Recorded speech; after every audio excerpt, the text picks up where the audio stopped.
What's going on, everybody? Joshua Tree back at it with another video. Once again, I just wanted to thank everybody for supporting the channel and being in this journey with me so far. Today's video, we're going to be talking about how to become more spiritually disciplined. So I'm going to be sharing some spiritual growth tips with you guys, some tips that I've came across that has helped me out tremendously in my spiritual discipline, right? This is for people who are beginners as well. And so the importance of having spiritual discipline is because you may be a person who's stuck in cycles of suffering. You may be a person who's disconnected from something greater than yourself. You may be someone who's always conflicted emotionally and you just can't seem to get it together. You know what I'm saying? You may lack inner peace. So, spiritual discipline is a very, very necessary practice that you should implement on a consistent basis because it can keep you grounded. And in today's world, a lot of us are not grounded. So, we're going to get straight into it. All right. We're going to get straight into it. You guys know how I like to do it. You know what I'm saying? So, let's get it popping. Let's get it popping. Let's get it popping. All right. So, what is spiritual discipline? Because before we even get into the practice of spiritual discipline, we didn't know what is spiritual discipline. Okay. So, spiritual discipline, okay, are practices that you cultivate that create some type of spiritual growth and connect you to something greater than yourself. The universe, source, God, whatever you want to call it, whatever you resonate with, that's why you're doing your spiritual practice. Okay. Now, what is discipline? All right. And discipline is the ability to stay consistent at a set of rules, habits, certain guidelines to achieve a certain goal. Okay. Now, what is devotion? Devotion is a deep sense of love, loyalty, commitment, and reverence to something greater than yourself. Maybe a person, it can be God, it could be even your purpose. All right. Devotion goes beyond duty and obligation. It's more of a selfless act driven by passion, okay, or faith. It comes from a sincere desire to connect to something greater than yourself. So now I just explained to you guys what is spiritual discipline, what is discipline, and what is devotion. So the first tip, okay, grab your notebooks. The first tip is you want to develop the mindset of devotion. Discipline is not enough. Discipline is more like going to the gym and you're trying to stay disciplined and stay consistent at going to the gym 3 to 5 times a week. The reason why discipline is not enough because discipline is rooted more in human emotions. So sometimes for you to stay disciplined, you got to stay motivated. But we all know that motivation is very fleeting. One day you may feel motivated to go to the gym, another day you may not. And so you do not stay consistent at that because you're relying on some emotions. Devotion has a different energy to it. Devotion is something that you're doing beyond your human emotions. You're doing something greater than your personality and how you try and how you feel about yourself. You're doing it because you're trying to connect to something greater, something more than who you are, your ego. Okay. So you want to be devoted, okay? You want to be in love. You want to feel it so deep in yourself that nothing can waver. When I was going deep and throughout my practices, it wasn't a day that I did not want to do my practices because there were a lot of days I didn't want to do it. But it wasn't based off of my emotions. It was based off I was completely devoted to staying consistent at my practices. So regardless of how I felt, it wasn't based off my emotions that got me to the yoga mat. It was me being completely devoted, which was got me to the yoga mat. So it's a different mindset. So you want to carry the mindset of being a devotee towards something that you really love, something that you completely committed to without wavering. Okay. Develop the mindset of devotion. All right. Second tip. All right. find a mentor. Find a mentor that you resonate with and someone that you trust and someone that you see can take you to the next level that you resonate with. So we about to do a story time because I had that same experience. I had a mentor, or you can say I had a spiritual teacher. So this was in 2019. No. 2017, 18. This was around the time when I was going through all my dark night of the soul and all these type of things. And as I started to get past those deep layers and dark layers of myself, I started to get deep into studying. I started to understand a lot about crystals and astrology and like vibration. And this was just learning so many various different things around that time. And I remember I was in Austin actually, and I went to a crystal shop. And I'm gonna be completely honest with you guys. I was at a crystal shop and I was looking through a crystal book, and I had people who was coming up to me who was also trying to look at the crystal book or had questions about certain crystals, and I was able to tell them like, oh, that means this means that means this. Oh, you talking about that calcite? That's this. Oh, you talking about the amethyst? Oh, that's just be able to recite the information to them, right? The people who worked at the crystal shop, they was like, yo, we would love for you to work here. You got great energy. It seems like you know a lot about these crystals. We would love for you to work here. Now, at the time in my journey, I was like, oh shit, this is big. They want me to work here. That means I must be enlightened or something. Like, that's how I was feeling. And so I was like, okay, well, I might consider it. Now, I stay in New Orleans. You feel me? So this is in Texas. But as I'm driving back home, I started reflecting on like that wasn't enough for me.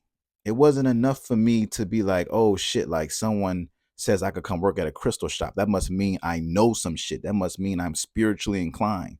That was my mindset. And then I started paying attention to the collective. I started paying attention to the community. And I realized, or it was this certain mantra that I feel the black community, the conscious community rather, always expresses is that we are gods. We are gods, we are gods, we are gods. In that moment in time, I didn't feel like no fucking God. So my thing was, what is a God? And what does it feel like to be a God? What is the mindset of a God? What is the frequency of a God?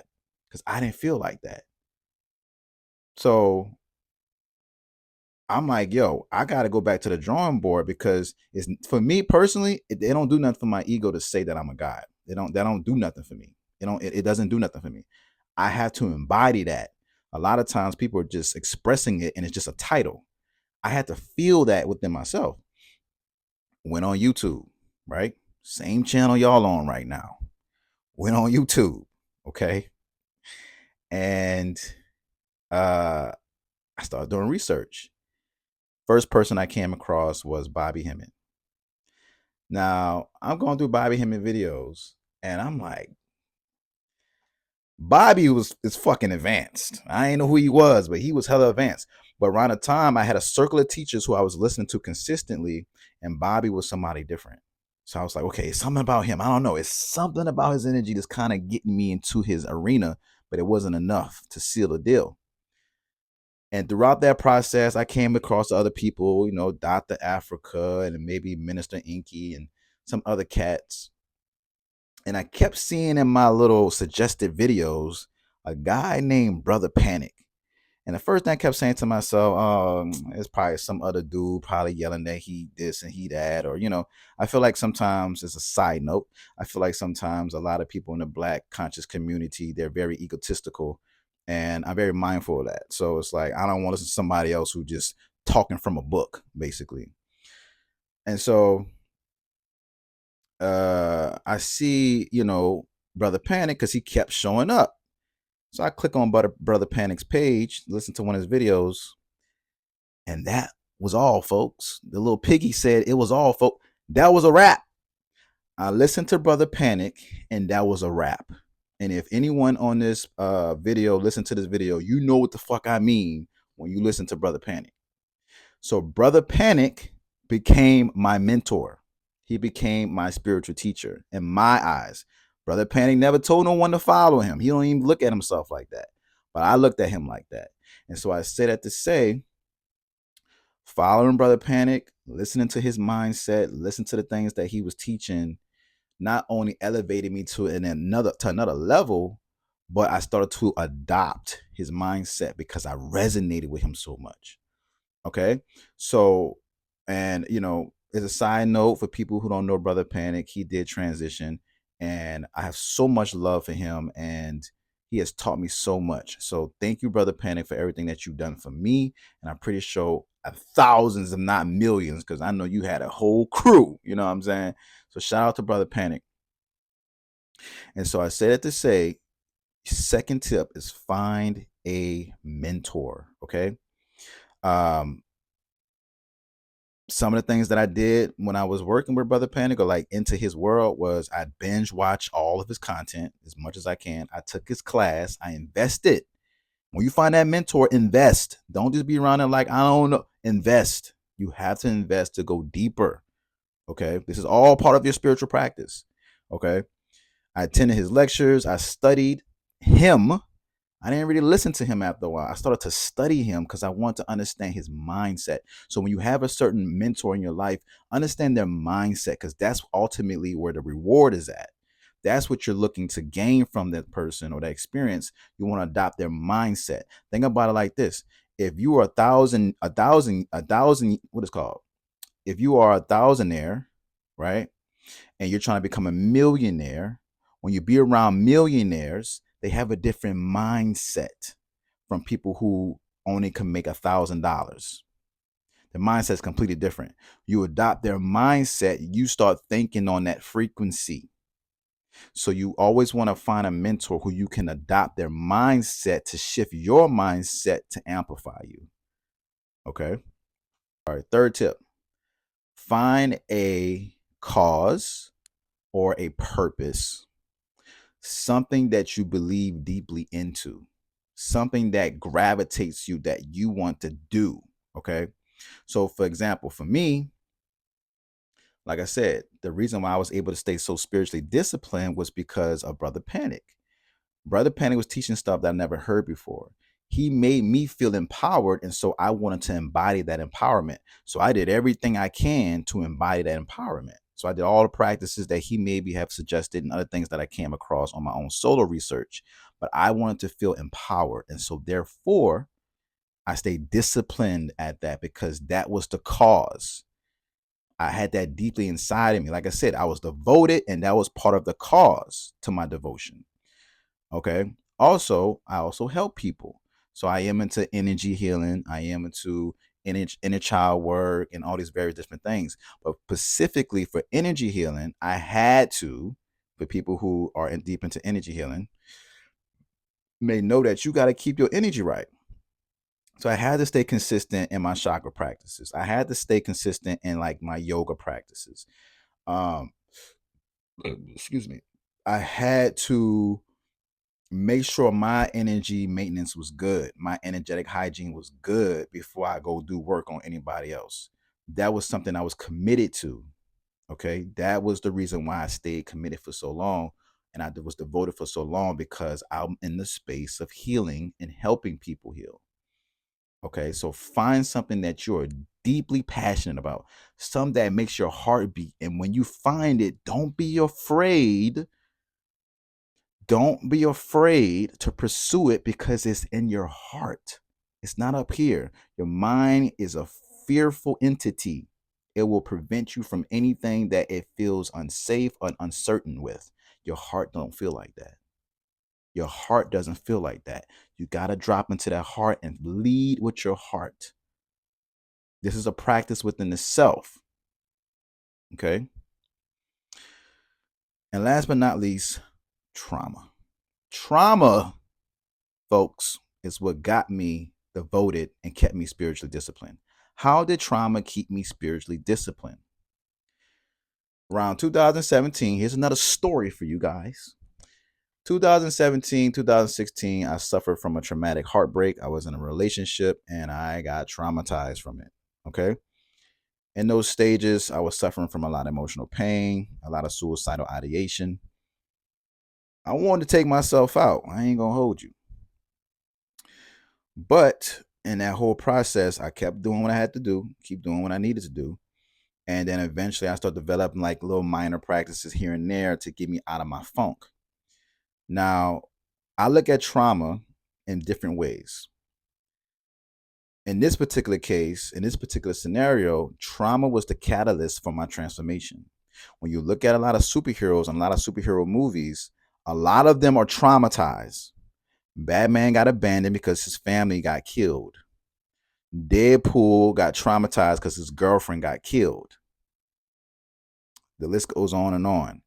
All these superheroes are traumatized. And as a result, that becomes the catalyst for them to go on a hero's journey.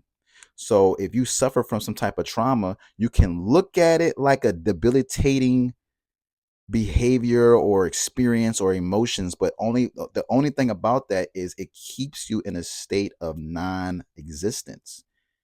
You completely unplug yourself from out this whole game that we're playing because it's too much pain. But if you're able to heal that pain, you're able to look at it like this is the reason why I came into this existence, to heal this pain so I can help other people heal the same pain that I experience. Now you cooking. Now you got some Tony Sassrich. Now you got a little bit of salt and pepper, right? You know what I'm saying? Now you cooking because you're not allowing that to defeat you. So trauma was another reason why I stayed consistent in my spiritual disciplines, because I didn't want to go back to those old versions of myself. I didn't want to experience those emotions anymore. I wanted to cultivate inner peace. I wanted to feel more whole. I wanted to feel more emotionally stable within myself as a man. So I stayed committed and devoted to my spiritual practices. So if you, let's just say this, let's just say starting off, you don't have in mind what your divine purpose is. Healing can take you to your divine purpose. Trauma can take you to your divine purpose. There's multiple roads to Rome. There's different ways you can get to the goal. There's multiple ways to get to the kingdom of heaven. You don't always have to have this mental clarity or this mental understanding of this is what I need to do. You just need to continue to move, and it will be revealed to you. I didn't know I was going to do none of the stuff that I'm doing right now. I didn't know I was going to be teaching. I didn't know I was going to be learning all these things that I've learned. All I know is I was a black brother suffering from a heartache, a heartbreak. Black brother suffering from that. Okay. And I needed a way out. Okay. So trauma is what kept me devoted. And of course, I've released the trauma, right? I've transmuted the trauma. I've healed from the trauma. Of course, that's what you do as well. You just don't keep the trauma throughout the whole entire journey. You do heal that part of yourself. And so, yeah, that changed my frequency. That changed my vibration. That changed my mindset, my emotions, and things of that nature. So, be mindful, right? So everything I just shared, that's the last tip. So everything that I just shared is things that you can implement to become more spiritually disciplined in 2025. This is something that I utilized for years, over the past 8-9 years, and has worked for me. Please leave me a comment below. Let me know what your spiritual practices are. Let me know how you stay spiritually disciplined, because I'm always looking to learn. So I'm about to go ahead and close out this video. If you resonated with this video, drop some flames. I love to see those fire flames in the comments. Pew, pew, right? And stay tuned for the next video. All right. Peace.